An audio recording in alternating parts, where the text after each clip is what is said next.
নমস্কার, public news next চ্যানেলে আপনাদের জানাই স্বাগতম। সংবাদ পড়ছি আমি পল্লবী। রবিবার শিলচর রাঙ্গিরখাড়ির এক বিবাহ ভবনে জার্নালিস্ট অ্যাসোসিয়েশন ফর আসাম অর্থাৎ জাফার আয়োজিত এক সভায় জাফার কাছাড় জেলা কমিটি পুনর্গঠন করা হয়। সভায় বক্তব্য রাখতে গিয়ে শিলচরের প্রবীণ সাংবাদিক সুবীর দত্ত বলেন, 14 জনকে নিয়ে জাফার কাছাড় জেলা কমিটি পুনর্গঠন করা হয়েছে, তবে তা অনুমোদনের জন্য গুয়াহাটি কেন্দ্রীয় কমিটির কাছে পাঠানো হবে। এদিন সাংবাদিকদের বিভিন্ন সমস্যার কথা সভায় তুলে ধরে বক্তব্য রাখেন বিভিন্ন বক্তা। এদিনে জাফার সবার কিছু মুহূর্ত দেখতে থাকুন পাবলিক নিউজ নেক্সট চ্যানেলের ক্যামেরায়। আজ আমরা journalist association of Assam Jafar Cachar জেলা কমিটিকে পুনর্গঠন করেছি। এটা জাফার অ্যাক্টিভিটিস অতীতেও ছিল, মাঝে কিছুদিন একটা গ্যাপ তৈরি হয়েছিল, সেই গ্যাপটাকে ফিল আপ করে আজকে আমরা এখানে একটা নতুন কমিটি যা কাছাড় জেলা কমিটি আমরা করেছি। এবং এই জেলা কমিটি যেটা গঠন করা হয়েছে সেটা আমরা পাঠিয়ে দেব আমাদের কেন্দ্রীয় নেতৃত্বের কাছে, যাতে কেন্দ্রীয় কমিটির কাছ থেকে এটার অনুমোদন আসে। তারপরে আমাদের এই কমিটিটাকে বৈধ কমিটি হিসাবে আমরা ডিক্লেয়ার করতে পারবো, 1 নম্বর। 2 নম্বর, সবচেয়ে বড় জিনিস, আজকে সবাই জানেন সাংবাদিকতা পেশাটাই আজ বিপদের মধ্যে।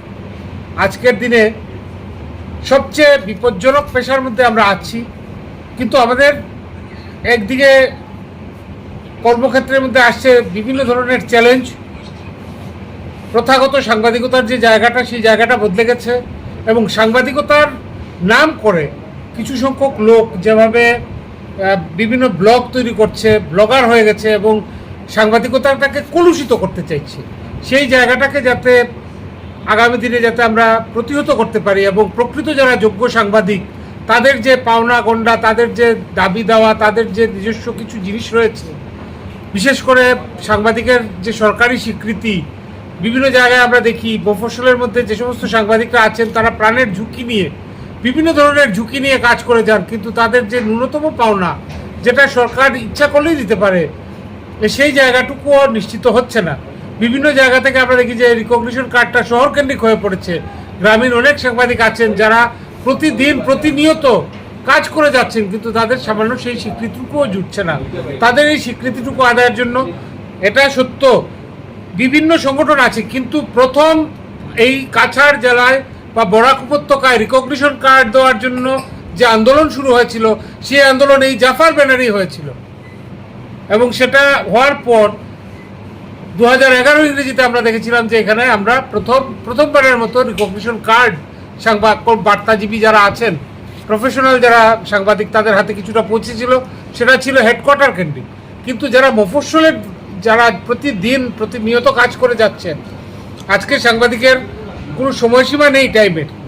যখন একটা ইনসিডেন্ট ঘটে তখন আর কেউ ঘরে বসে থাকতে পারে না, স্বতঃস্ফূর্তভাবে সে বেরিয়ে যায়, তার কি হবে না হবে সেটাও চিন্তা করে না।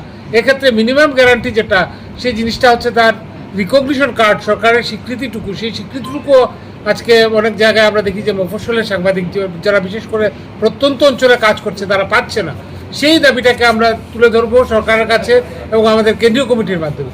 এবং আরেকটা বিষয়, গুরুত্বপূর্ণ বিষয়, যারা দীর্ঘদিন থেকে অন্তত 10-15 বছর থেকে 10 বছর যারা রিকগনাইজড রয়েছেন, তারা কেন অ্যাক্রিডিয়েশন কার্ড পাবেন না? আজকে অন্যান্য জায়গায় দেখা যায় যে জেলা স্তরেও অ্যাক্রিডিয়েশন কার্ড চালু আছে, কিন্তু আমাদের এখানে জেলা স্তরে আসামে কোনো অ্যাক্রিডিয়েশন কার্ড নেই। সেই অ্যাক্রিডিয়েশন কার্ডটা যাতে জেলা স্তরের সিনিয়র সাংবাদিকদের দেওয়া হয়, সেই বিষয়টা নিয়ে আমরা চিন্তা করব। পাশাপাশি আমাদের মাথায় রয়েছে আগামী দিনে এটা কেন্দ্রীয় কমিটির সঙ্গে আলোচনার সাপেক্ষে এখানে কোনো কোঅপারেটিভ গঠন করে, বহু সাংবাদিক আছেন যাদের কোনো নিজেরা ভাড়া বাড়িতে জীবন অতিবাহিত করছেন, দিনের পর দিন ভাড়া বাড়িতেই কাটাচ্ছেন, শহরে মাথা গোঁজার ঠাঁই নেই, তাদের জন্য যাতে সরকারিভাবে কোনোভাবে কোনো একটা ব্যবস্থা করা যায় কিনা, বা কোঅপারেটিভ গঠন করে একটা আবাসন প্রকল্প হাতে নেওয়া যায় কিনা, সেই সমস্ত বিষয় নিয়ে আজকের দিনে জাফা চিন্তাভাবনা করবে, এইটুকু আমরা অঙ্গীকার নিয়েছি। এবং আজকে এখানে দীর্ঘক্ষণ আলাপ আলোচনা হয়েছে এবং একটা 14 জনের একটা কমিটি গঠন করা হয়েছে এবং এই কমিটিটাকে আমরা পাঠিয়ে দেব কেন্দ্রীয় কমিটির কাছে। কেন্দ্রীয় কমিটির অনুমোদন সাপেক্ষে পরবর্তীতে আমরা এখানে জাফার কাজকর্ম করব। এবং সবচেয়ে বড় জিনিস, সাংবাদিকটা তো সমাজের বাইরে নন, সমাজের সবাইকে নিয়ে আমাদের চলতে হবে এবং সমাজের যে সমস্ত সমস্যা আছে, সেই যে সমস্ত সমস্যার জিনিসগুলো তুলে ধরা যায় বিভিন্নভাবে, সেমিনার, সিম্পোজিয়াম, এগুলো করার আমরা চেষ্টা করব। এবং এটা আমরা অতীতেও করেছি, এই রেকর্ড জাফার রয়েছে। আগামী দিনেও এই প্রয়াসটুকু থাকবে, এইটুকু আমি আজকের দিনে বলতে পারি। নমস্কার।